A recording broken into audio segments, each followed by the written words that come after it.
Ya, pemirsa, Anda kembali bersama kami di Ada Berita. Presiden SBY yang juga menjabat sebagai Ketua Umum Partai Demokrat serta 2 menteri mendaftar ke KPU menjadi juru kampanye partai politik. Siapa yang mengurus pemerintahan jika ternyata pejabat di negeri ini sedang keranjingan kampanye?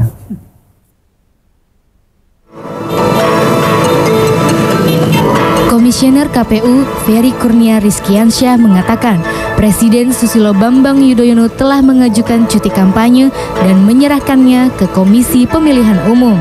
Surat cuti tersebut dibuat sejak Senin 10 Maret lalu. SBY yang juga menjabat sebagai Ketua Umum Partai Demokrat akan menjadi juru kampanye Partai Demokrat Senin pekan depan di Dapil Jawa Tengah 6 meliputi Kota Magelang dan Kabupaten Magelang. Sementara itu, Selasa keesokan harinya, SBY menjadi jurkam di Dapil Jawa Timur 6 meliputi Tulung Agung dan Kabupaten Blitar. Selain SBY, pembantu presiden juga menjadi juru kampanye, yakni Menteri Kehutanan Zulkifli Hasan yang menjadi juru kampanye untuk Partai Amanat Nasional. Dan Menteri Pertanian Suswono yang menjadi juru kampanye untuk Partai Keadilan Sejahtera atau PKS. Pejabat negara seperti presiden dan para menteri sah-sah saja berkampanye, apalagi buat SBY yang juga menjabat sebagai Ketua Umum Partai Demokrat. Yang terpenting tidak melanggar aturan main yang sudah ditetapkan oleh KPU. Seperti setiap juru kampanye harus mendaftar ke KPU paling lambat 3 hari sebelum penyelenggaraan kampanye. Pejabat pemerintahan yang akan menjadi juru kampanye harus menyampaikan surat cutinya kepada KPU. Persoalan menjadi lain ketika tokoh politik berkomentar. Akbar Tanjung, Ketua Dewan Pertimbangan Partai Golkar, mengatakan kalau cuti menjalankan tugas sebaiknya di hari libur. Karena kalaupun hari kerja dipakai untuk kepentingan kampanye oleh presiden dan para menteri, dikhawatirkan bisa mengganggu tugas pemerintahan. Indonesia sebagai negara yang belum lama menjalankan demokrasi pasca Orde Baru yang otoriter, hingga saat ini belum memiliki pemimpin yang bisa menjadi suri tauladan bagi rakyat. Para pemimpin lebih sibuk mengurusi kepentingan partai dibandingkan rakyat. Secara aturan main dari KPU, memang sah presiden dan para menteri berkampanye di hari kerja asal minta cuti ke KPU. Tetapi dari sisi etika, apalagi rakyat Indonesia masih banyak yang miskin, yang berarti belum mampunya pemerintah meningkatkan taraf hidup ekonomi rakyatnya. Apakah pantas kalau mereka berkampanye untuk partainya? Bukannya sibuk mengurusi perekonomian agar rakyat Indonesia menjadi sejahtera dan memiliki arah kebijakan yang bisa menjadikan Indonesia menjadi negara maju, bukan negara banyak hutang. Rakyat Indonesia yang tidak bodoh bisa menilai kelakuan para pemimpinnya. Tim Liputan, Jak TV.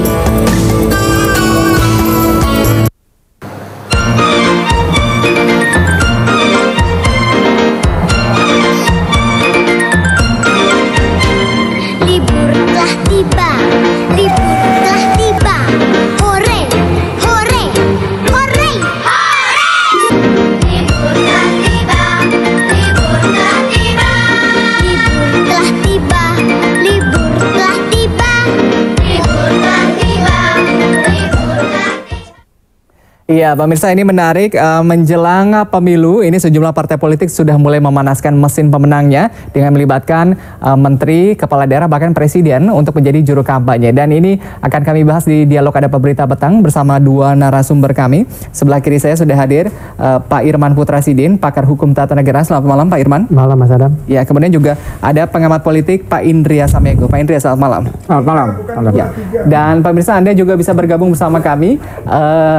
Yaitu di nomor telepon 0215155111 dan juga nanti akan hadir narasumber 1 orang lagi, yaitu ini mungkin juru bicara dan juga mungkin juru kampanye juga dalam pemilu nanti di 2014 nanti di segmen berikutnya. Tapi saya mau tanya mungkin ke Pak Indria Samego. Pak Indria Samego ini menarik begitu ya, melihat bahwa ini tadi saya katakan bahwa Parpol ini sudah memanaskan mesin pemenangannya dengan memberikan konsep-konsep penunggang bebas popularitas dengan melibatkan menteri kepala daerah begitu untuk menjadi juru kampanyenya sendiri. Melanggar etika kah ini? Ya, saya kira itu persoalannya. Tidak melanggar hukum, tapi kepatutan yang dilanggar. Tapi ini adalah suatu konsekuensi logis dari adanya rangkap jabatan. Bagi siapapun juga para tokoh untuk di satu pihak merangkap jabatan publik sebagai menteri atau bahkan sekarang presiden juga sebagai ketua umum partai. Di pihak lain. Ini jabatan yang menurut saya dari sisi politik bisa menyalahi ketentuan trias politika itu. Ya.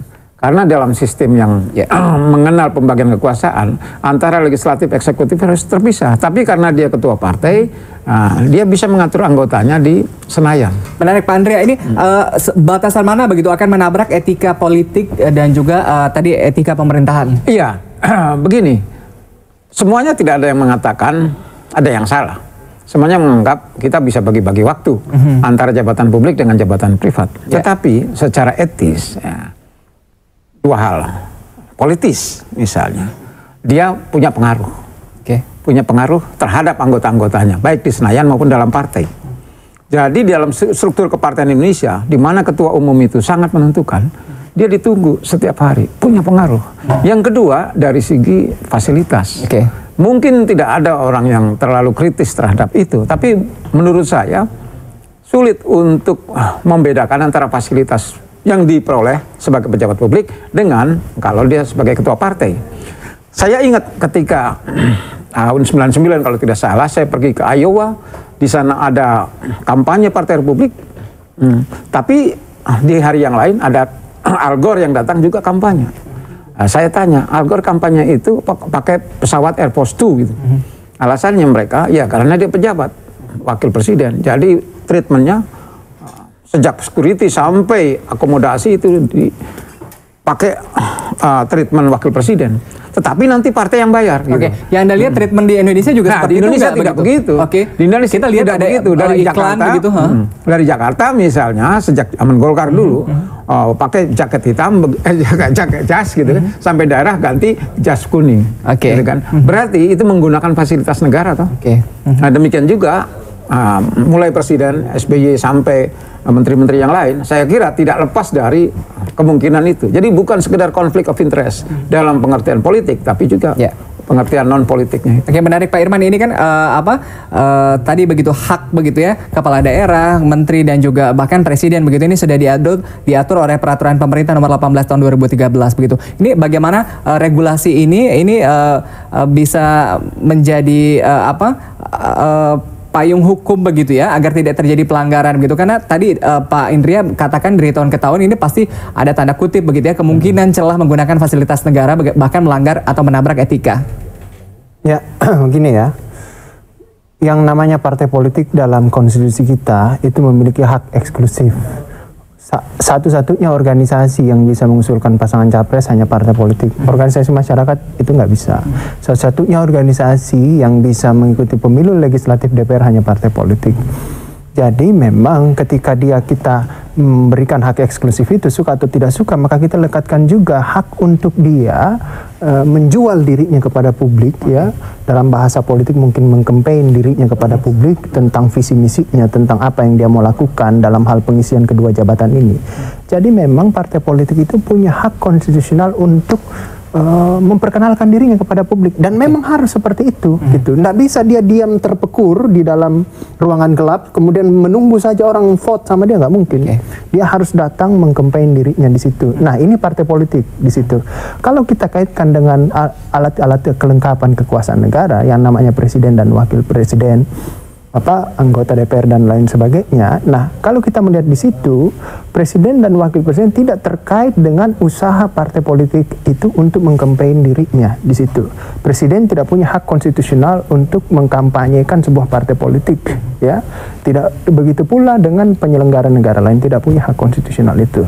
Tapi suka atau tidak suka itu terlekatkan kepada siapapun presiden dan wakil presiden, karena kita tidak pernah memilah apa itu partai politik dan apa itu organ kekuasaan di situ. Dari dulu selalu saya usulkan bahwa tolong pisahkan ini ranah partai politik dengan ranah lembaga kepresiden termasuk kekuasaan lainnya. Tapi kita tidak pernah mau sepakat tentang itu. Kita selalu berdebat, kok ini urusan politik masuk ke presiden, urusan politik, karena kita tidak pernah mau berdebat di hulunya di situ, di persoalan akarnya. Kita satukan antara partai politik dan presiden di situ, suka atau tidak suka, siapapun yang menjadi presiden, entah nanti Jokowi, kemudian Jokowi jadi ketua umum PDI Perjuangan, pasti kampanye juga dia di situ, dan pasti berdebat lagi, ketemu lagi kita di sini, dialog yang sama seperti itu, dan itu akan berulang terus seperti itu. Nah, kalau mau memisah, kalau mau kedepannya tidak seperti itu, maka ini harus dipisahkan antara ranah domain partai politik dan domain alat-alat kekuasaan itu, alat kelengkapan negara itu. Suka atau tidak suka, ketika suatu saat siapapun jadi presiden, saya menjadi presiden atau Mas Adam menjadi presiden, meski saya campaign, melakukan kampanye partai politik, maka saya tetap bukan punya hak, saya tetap wajib mengikuti aturan-aturan protokoler presiden. Sebab saya ini bukan milik privatnya partai politik, saya ini milik seluruh rakyat. Makanya otomatis saya akan naik pesawat ke presiden dan dikawal dengan standar pasukan pengaman presiden, suka atau tidak suka seperti itu, karena itu kewajiban di situ. Dia tidak bisa lari, saya nggak usah, nggak bisa, seperti itu.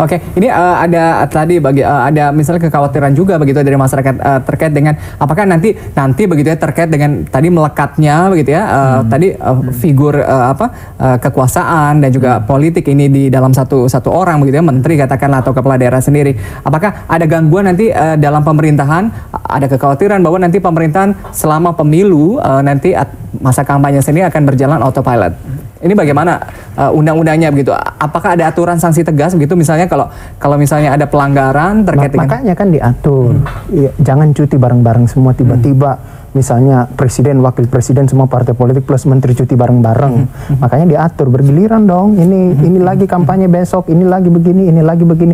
Dengan antisipasi supaya pemerintahan tidak terganggu. Tapi pertanyaan, apakah betul pemerintahan tidak terganggu? Terganggu juga. Tapi kalau terganggu bagaimana? Ya kesalahan kita semua. Kita menyepakati antara bangunan partai politik dan bangunan kekuasaan itu dalam satu atmosfer yang sama seperti itu. Makanya dulu sering saya usulkan, siapapun menjadi presiden dan wakil presiden, dia harus meletakkan jubah partai politiknya selama tinggal kepada partai politik. Ketika dia mengucapkan sumpah dan janji jabatannya di MPR sana, ketika itu undang-undang melepaskan dia dari segala kewajiban dari partai politik di situ. Karena persoalan partai politik dengan persoalan kekuasaan presiden bukan hanya di sini. Dalam hal penentuan kabinet, kemarin juga presiden membawa persoalan partai politik dalam istana seperti itu. Suka atau tidak suka, karena kita tidak pernah menyepakati pada ranah partai politik mana di undang-undang kepresidenan dan mana ranah kekuasaan di situ. Kita tidak pernah menyepakati di situ. Jadi ketika muncul begini, kita langsung menyalahkan kekuasaan, kita langsung menyalahkan partai politik, padahal salah kita semua sebenarnya. Ranah KPU dan juga Bawaslu begitu terkait dengan undang-undang dan juga peraturan begitu, apakah cukup mengikat dan memberikan ketegasan terkait dengan kampanye ini? Apa urusannya KPU dan Bawaslu dengan kampanye? Kalau urusan cuti presiden itu urusan DPR sana di situ. Kalau dia tidak punya izin cuti, itu urusan DPR, bukan urusan KPU itu di situ. KPU wajib mengakomodasi semua partai politik untuk melakukan kampanye dalam bingkai-bingkai tertentu di situ. Pengawas pemilu juga dia harus seperti itu. Kalau dia tidak mendapatkan izin, urusannya si pemberi izin itu. Ya, menarik ini terkait dengan DPR tadi disebut-sebut juga, ini akan hadir juga juru bicara dan juga mungkin anggota DPR RI. Pemirsa, di segmen berikutnya jangan kemana-mana, tetap bersama kami di Ada Apa Berita.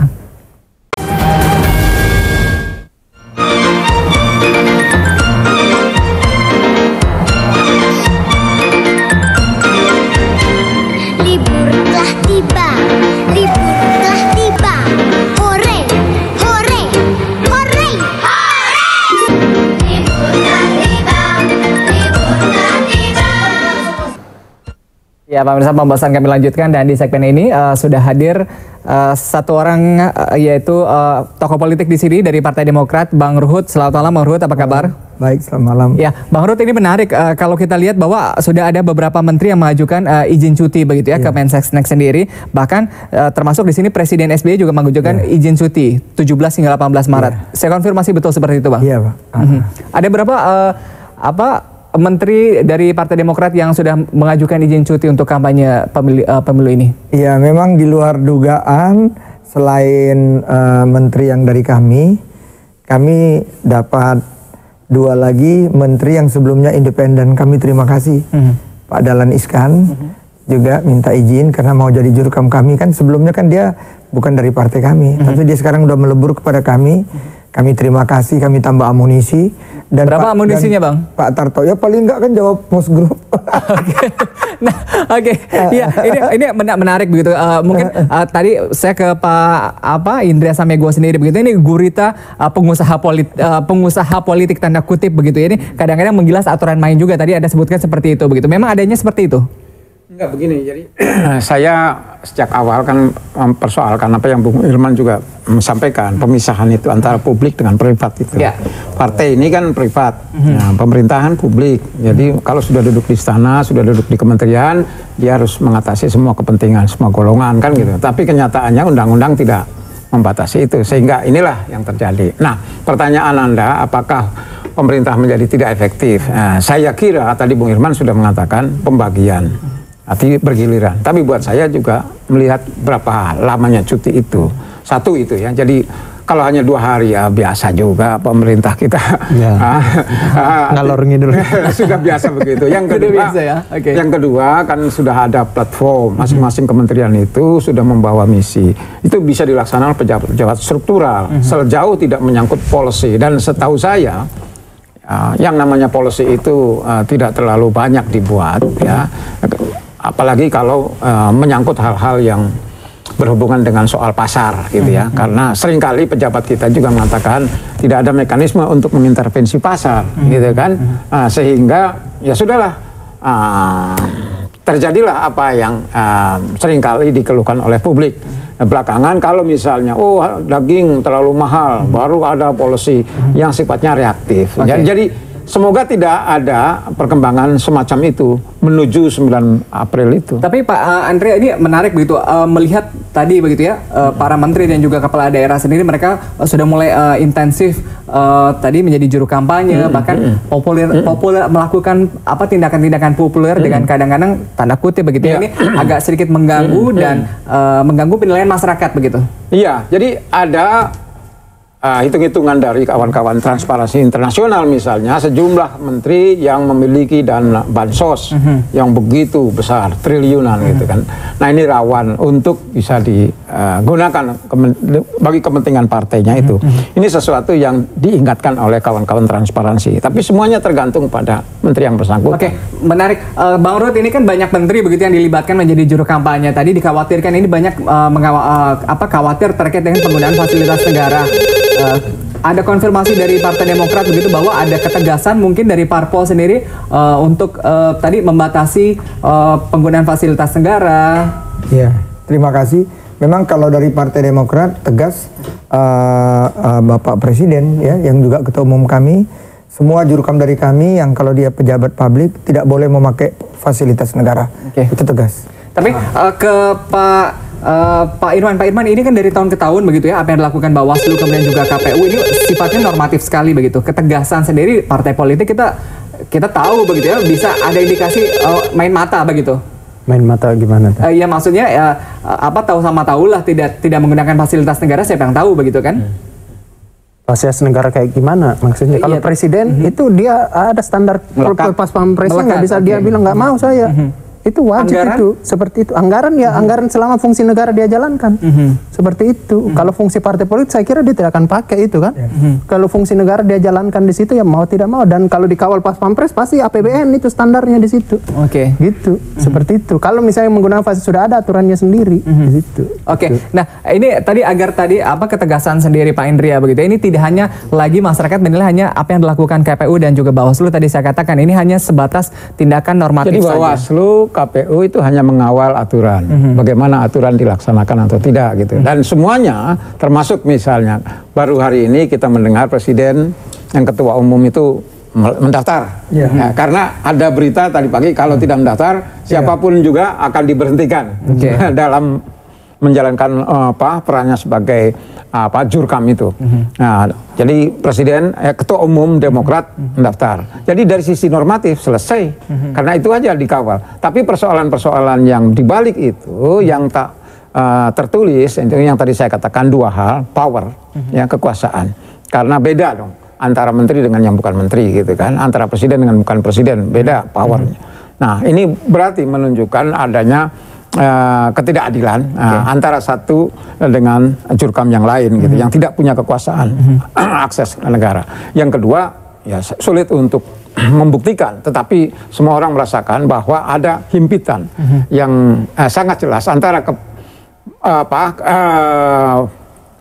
fasilitas negara dengan tindakan yang dilakukan oleh pejabat.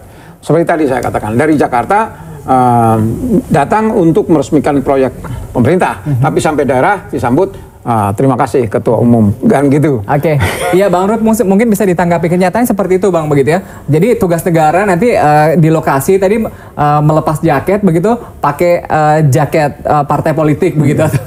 Jadi tadi Pak Ikrar, Pak Putra Sidin udah baik sekali mengatakan. Indria bukan? Pak Indra ya, Samego udah baik sekali menjelaskan. Marilah, mau nggak kita sama-sama ke depan kita bikin aturannya. Oke. Jangan giliran Demokrat kok jadi Demokrat gitu. Ya. Ini udah dari dulu kok begitu. Ibu Mega ya, presiden sebelumnya zaman Pak Harto sama kok. Tapi mau nggak? Ini kan semua ada hope. Wah, jangan kita rubah, biar aja begini. Kan tadi bagus Pak Putra Sidin mengatakan. Itu betul apa yang dikatakan Putra Sidin. Kenapa? Ini kan masalah bertahun-tahun begitu ya, kampanye setiap pemilu begitu. Tapi DPR tidak membaca masalah ini begitu. Bukan, karena mereka ada hope. Oh, nanti kan giliran kami nanti yang berkuasa, kan presiden kami juga mau begitu. Itu yang jadi masalah. Oke, Pak Irman. Ya begitu kenyataan politik kita seperti itu. Makanya sebenarnya kalau misalnya kok pemerintahan kosong dia kampanye semua, sebenarnya itu sudah domain DPR, fungsi pengawasan DPR. Tapi kan nggak mungkin juga DPR marah-marah, dia juga kampanye semua di situ, nggak mungkin juga di situ. Nah, kecuali kita sudah sepakat nanti di situ bahwa yang namanya lembaga kekuasaan pemerintahan steril dari partai politik, tidak boleh ada pengurus, tidak boleh ketua umum, baru DPR bisa komplain. Tapi kan sekarang kita harapkan DPR komplain, nggak bisa. Akhirnya kita aja di luar koar-koar terus. DPR juga ya salah satunya. Satu saat siapapun nanti jadi presiden sistem seperti ini, pasti akan begitu juga, akan berulang terus seperti ini gitu. Oke, ya mungkin Pak Indria apa yang harus dilakukan begitu ya agar tadi politik ini bisa mencerdaskan masyarakat begitu ya, bahwa tadi masyarakat yang di luar tidak hanya bisa berkoar-koar begitu, dan ini bisa dibaca oleh DPR dengan undang-undang yang tegas begitu. Ya, regulasinya memang harus diperbaiki. Saya kira perubahan dari sistem yang otoriter menuju sistem yang demokratis yang tidak bisa overnight, memerlukan proses yang cukup panjang. Jadi sejauh ini sudah 3 kali pemilu masih seperti itu, melanjutkan cita lama. Mungkin nanti yang keempat akan lebih bagus gitu ya. Kita berharap yang kelima. Jadi memang kawan-kawan di DPR yang harus menyusun aturan-aturan itu, regulasi bagaimana soal jabatan rangkap gitu kan. Kemudian nanti konsekuensinya adalah peran dari pejabat-pejabat yang berada dalam satu peran itu diatur sedemikian rupa sehingga terjadi pemisahan seperti di negara-negara modern demokratis yang lain antara peran sebagai pejabat publik dan peran sebagai ketua umum partai gitu. Oke, ya Pak Irman, ini menarik begitu. Ini ke depan memang sebaiknya ada pemisahan aturan begitu ya terkait dengan pejabat publik dan juga misalnya pejabat partai politik. Harus ada seperti itu. Makanya dari dulu saya usulkan kalau ubah undang-undang pemilu presiden itu coba cantumkan satu ayat bahwa ketika presiden itu dilantik maka dia sudah diputus keanggotaan dan kepengurusan partai politiknya. Kalau tidak diputus seperti itu oleh undang-undang ya, maka siapapun partai politik ketika tiba masa untuk dia kampanye, maka dia akan menggunakan semua sumber dayanya. Sumber daya terbaik dia untuk bagaimana dia popularitas dan elektabilitas. Dan itu hak dia memang. Tidak bisa kita larang. Makanya diambillah sumber daya terbaiknya. Kebetulan Demokrat yang terbaiknya jadi presiden sekarang, tolong dong. Kan seperti itu. Partai lain diambil dari menteri, tolong dong, seperti itu. Yang sekarang belum dapat jabatan kekuasaan eksekutif, ketika nanti juga dia dapat di situ eksekutif, pasti dia pakai juga di situ. Jadi ini semuanya menjadi kebutuhan seperti itu. Nah, sekarang bagaimana? Apakah kita sepakati ada kebutuhan ketatanegaraan agar ke depan tidak seperti ini? Makanya mulai dari kita buat undang-undangnya bahwa yang namanya eksekutif itu jangan dilibatkan urusan-urusan partai politik, urusan-urusan politik di situ. Kita putuskan keanggotaan dan kepengurusannya. Boleh dia pengurus partai politik, tapi ketika dia sudah dilantik, maka dia sudah meninggalkan itu. Karena salah juga kita, zalim juga kita larang itu, sementara di sini kita biarkan dia untuk menjadi anggota dan pengurus partai politik. Memang agak sulit begitu ya Bang Ruhut tadi katakan begitu ya, bahwa presiden begitu, menteri, bahkan presiden menjadi ketua umum partai, Pak Indria. Sampai sekarang bukan hanya presiden level nasional, tapi bupati, banyak yang jadi ketua partai, gitu ya. Karena ini dalam rangka mengontrol kekuasaan. Yang tadi saya katakan ada dua kaki di situ, satu eksekutif, tapi dia juga bisa ngontrol legislatif. Jadi kalau saya misalnya, tadinya hanya dicalonkan oleh partai, kemudian ketika menjadi bupati, saya membutuhkan dukungan. Saya kuasai itu partai partai yang dominan di situ. Selesai tugas saya, dengan tenang 5 tahun ke depan saya tidak akan dikritik habis gitu loh. Tapi kalau saya hanya didukung oleh partai buram, sedikit kursi di situ, ya saya sering dimainkan. Ini kenyataan, dan sekarang dalam rangka kampanye saya mendengar semua partai sudah merancangkan itu, bahwa gubernur dari partai tertentu, bupati dari partai tertentu, wali kota akan menjadi jurkam. Ya, dan kebetulan yang disorot belakangan adalah Partai Demokrat begitu ya? Ya, karena kita dulu partai yang berkuasa. Nanti siapa lagi yang berkuasa disorot juga. Iya Pak. Ini makin menarik Pak Mirsa, pembahasan masih akan kami lanjutkan, tapi kita harus break sejenak. Jangan kemana-mana, tetap bersama kami. Ya, Pak Mirsa, pembahasan kami lanjutkan. Memang benturan-benturan ini dari tahun ke tahun begitu ya, terkait dengan pemilu akan terus terjadi kalau memang tidak diatur begitu. Tapi siapa yang harus memunculkan ide ini?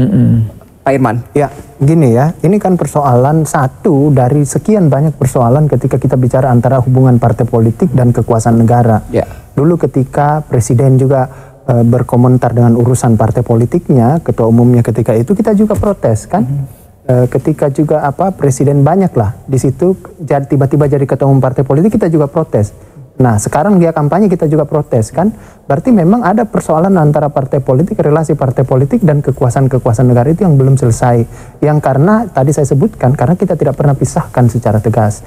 Nah, supaya republik ini maju terus pemikirannya, maka kita harus sepakat untuk memisahkan antara partai politik dan kekuasaan khususnya di eksekutif itu. Bagaimana caranya memulai? Nanti ini kan partai politik itu akan ketemu deklarasi kampanye damai ketua umum partai politik oleh KPU. Salah satu poin deklarasi nanti itu adalah sepakat bahwa siapapun nanti presiden ke depan, siapapun nanti presiden ke depan yang terpilih, maka ketika itu pula dilantik di MPR, ada bagian dari keputusan MPR itu untuk menggugurkan keanggotaan dan kepengurusannya dari partai politik. Itu harus disepakati nanti oleh ketua umum partai politik dalam deklarasi damai nanti di KPU di situ. Nah, ke depan siapapun itu seperti itu, maka dia harus betul-betul memikirkan negara di situ. Nah, nanti di pemilu 2019 kita tidak muncul dan berdebat seperti ini lagi, seperti itu. Antara kok presiden kampanye, kok menteri kampanye. Nah, nanti kalau sudah tidak kita putus itu, ngapain dia kampanye? Dia bukan anggota partai politik, dia bukan pengurus partai politik. Kita bisa marah ketika ngapain kamu kampanye? Kamu ngapain urus partai politik? Ini tugas utamamu. DPR juga bisa marah di situ. Kenapa kamu begitu? Nah, seperti itu. Tapi bagaimana kesadaran dari tadi ketua umum sendiri masing-masing partai politik begitu untuk sadar di pemilu 2019? Makanya melalui forum ini kita yakinkan dia, saya rasa mereka menonton semua ini, bahwa ini masa depan republik ini tergantung dari mereka, ketua-ketua umum partai politik itu. Hubungan partai politik dan kekuasaan sampai sekarang belum selesai, dan yang bisa menyelesaikan itu hanya dia, bukan kami pengamat ini. Pengamat ini hanya bisa ngomong, nggak jelas solusinya apa, tapi kalau dia untuk mau melakukan itu, kun fayakun, jadi itu barang. Makanya deklarasi damai ini menjadi penting nanti yang dilakukan KPU untuk mereka sepakat di situ, tanda tanganin siapapun nanti terpilih menjadi presiden di antara kita semua, kita saya memang tidak bersedia, mungkin ini bisa dibaca juga, dinilai oleh masyarakat begitu ya. Iya. Menarik. Tapi kita coba angkat telepon, ada pemirsa yang ingin bergabung. Halo, selamat malam. Halo, selamat malam. Ya, malam Pak. Dengan siapa di mana Pak? Dengan Legimin, Palembang. Dari Palembang, silakan Pak. Iya, oke. Terima kasih Jack TV ya. Ini seru juga ceritanya di musim kampanye gini ya. Oke, silakan Pak. Semua partai politik berebut lagi kampanye, presidennya sampai yang ke paling bawah ya kan ya. Nggak apa-apa, itu bagus, ini tahun politik, salut juga kita ya. Kita kasih kesempatan aja biar kampanye, apakah programnya berubah nggak dari tahun yang lewat ke tahun ke depan. Ada nggak perbaikan gitu, ada nggak manfaatnya dengan rakyat, ada nggak perubahan dengan negara ini kan. Apakah yang dikampanyekan masih yang tahun lewat, apakah seperti itu. Gitu aja Mas Dan. Oke, menarik begitu. Oke Pak Legimin, terima kasih begitu. Tapi kenyataannya mungkin Pak Indria begitu. Ini kan yang dilihat masyarakat bukan lagi kenapa tadi menarik sebagai juru kampanye presiden, menteri, kepala daerah, tidak lagi hanya mereka menawarkan program, tapi quote and quote begitu. Popularitas yang dijual di sini. Enggak juga, saya kira secara normatif memang visi dan misi partai, program, platform dan segala macam ini dalam rangka sosialisasi partai. Itu yang menurut saya menjadi PR partai politik, ya. Sehingga hubungan antara pemilih dengan partai itu bisa terlembagakan. Nah, selama ini kan tidak, karena datangnya hanya sekali dalam 5 tahun menjelang kampanye, pada saat kampanye itu saja, sehingga pengenalan itu tidak mendalam, tidak intens. Yang saya harapkan bahwa proses demokratisasi ke depan semakin berkualitas. Sangat demikian juga dengan peran partai politik. Sejauh ini partai politik semua masih belum menjalankan fungsi-fungsi partai sebagaimana yang ada di negara-negara yang sudah maju gitu loh. Oke, kita bicara demokratis dan juga transparansi begitu. Ini kadang-kadang ini kan biasanya di akhir-akhir pemilihan baru terkuak begitu bahwa ada juga menteri atau kepala daerah sendiri yang tanda kutip menjadi investor gelap dari kampanye bahkan begitu, yang seharusnya tidak. Iya, saya kira itu kembali lagi kepada soal tadi strategi pemenangan itu. Jadi karena tidak ada ketentuan, ya maka secara legal tidak ada masalah di situ. Ya, sejak awal saya katakan yang muncul di situ adalah persoalan etika. Jadi di samping rule of law yang harus ditegakkan adalah rule of ethics.